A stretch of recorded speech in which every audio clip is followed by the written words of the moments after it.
Glenda Reyes a rencontré sa meilleure amie qu'il avait trahie 40 ans auparavant et a réalisé qu'elle ne pouvait pas lui en vouloir, mais seulement la remercier.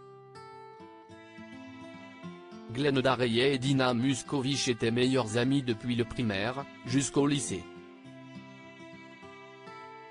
Elles partageaient tout, sauf Hank. Il était le petit ami de Glenda depuis qu'elle avait 13 ans.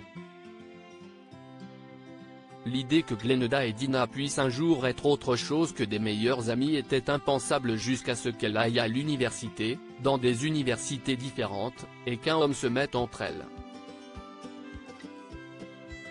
Glenda n'aurait jamais imaginé qu'un retour au pays la mettrait face à face avec sa traîtresse. Cela faisait 40 ans qu'elle n'avait pas vu Dina. En réalité, pour elle, jamais aurait été assez tôt. Mais un seul regard sur Dina a produit la réaction opposée à celle qu'elle avait imaginée. Il n'y avait plus de vagues de haine, de colère et de ressentiment, mais plutôt de la pitié pour la femme qui se tenait devant elle, une femme dont elle se souvenait comme étant pétillante, belle et énergique. Glenda était entrée dans le salon de coiffure et Dina était là, 40 ans plus âgée, bien sûr, mais paraissant plus âgée de plusieurs décennies, et pire que tout, paraissant vaincue. Dès que Dina a vu Glenda, son visage s'est éclairé et, pendant un instant, elle a retrouvé l'ancienne Dina, jolie et pleine d'espoir. Glenda, s'est-elle écriée en sautant de sa chaise dans la salle d'attente. Oh Glenda, tu es magnifique. Glenda est restée figée, fixant son ancienne amie. Dina avait-elle oublié ce qu'elle avait fait à Glenda? Avait-elle oublié comment elle avait brisé sa confiance, brisé son cœur? Tout avait commencé lorsque Glenda avait été acceptée dans une prestigieuse université de l'Ivy League, tandis que Dina et Hank étaient restés pour fréquenter leur université locale.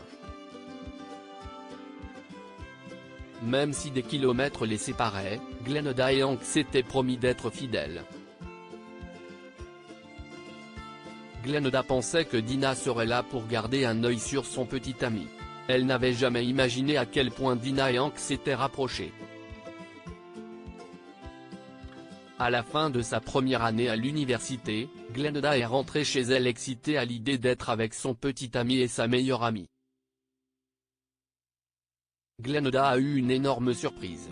Elle a immédiatement remarqué que Dina et Hank semblaient être beaucoup plus proches, et échangeaient des regards significatifs dans son dos.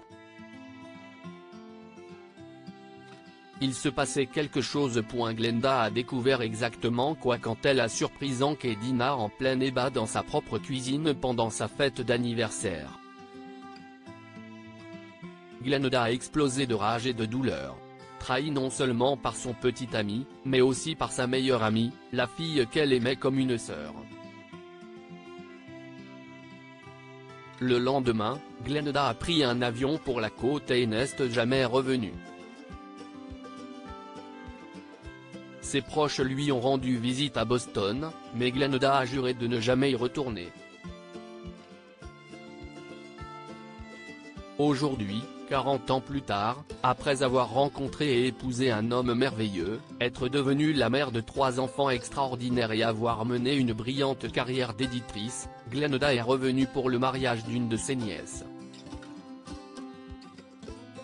Il ne lui était jamais venu à l'esprit qu'elle serait confrontée au chagrin d'amour qu'elle avait laissé derrière elle à 19 ans, et pourtant elle était là, regardant une Dina souriante qui ne semblait pas se souvenir de ce qu'elle avait fait.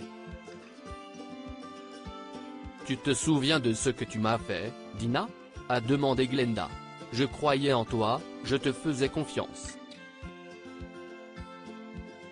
Il m'a fallu des années pour refaire confiance à quelqu'un, tu le sais ?»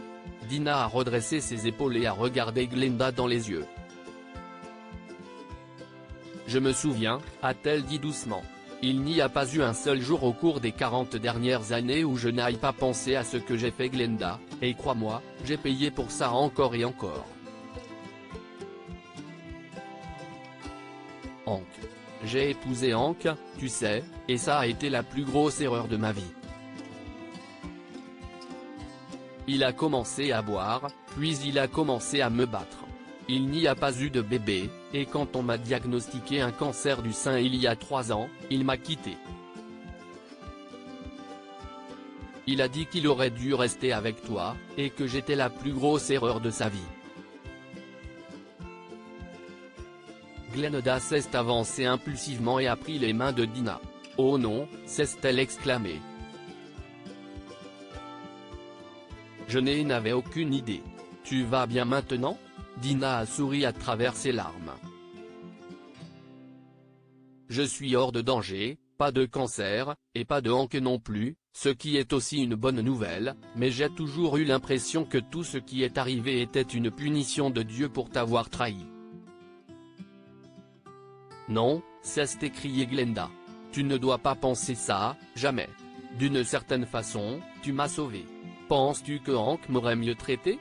Je ne le pense pas. Peut-être pas, a chuchoté Dina. Tu m'as tellement manqué, Glenda.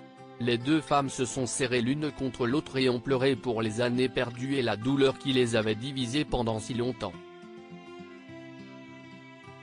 Elles avaient maintenant une chance de prendre un nouveau départ qui commençait par le pardon et promettait de nombreuses années d'amitié renouvelée.